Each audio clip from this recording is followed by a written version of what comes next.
Foodlink's cooking tips and techniques. Today we're going to talk about how to properly saute mushrooms. So I have my pan on medium-high heat and I'm letting that get warm, and then I'm going to drizzle some olive oil in the pan, enough to coat the pan.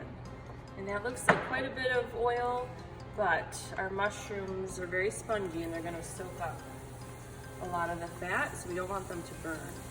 And the key is to make sure you have spread your mushrooms in a nice even layer.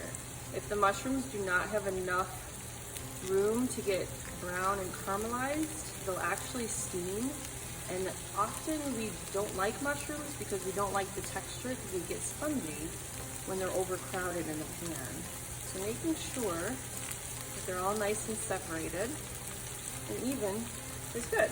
So what we'll do is we're going to let these mushrooms just kind of saute. You can hear the bubbles underneath. You want to hear that the entire time that they're cooking. We're going to saute them until they get nice and brown and caramelized. You can purchase mushrooms at the store that are already pre-sliced, or you can buy them whole. Sometimes when you buy them whole, they're less expensive.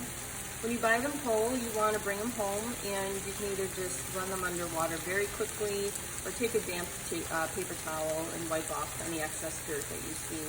And then just slice them, not too thinly, kind of as thinly as these are in this pan, before you are ready to cook. Alright, so we've been sauteing our mushrooms for about almost 10 minutes now.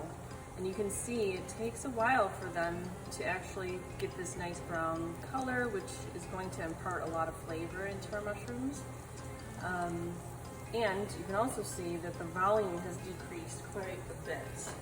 So the reason why I didn't salt the mushrooms to begin with is because the salt actually makes the mushroom release their liquid immediately, and that again will actually cause them to steam and not saute. So I'm actually going to add a little bit of salt now.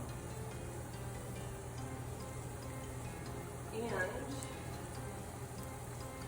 if you have a little bit of soy sauce in your pantry, this is a little tip that I like to use. Soy sauce has a lot of umami flavor that complements the flavor of the mushrooms themselves, and it really brings out that hearty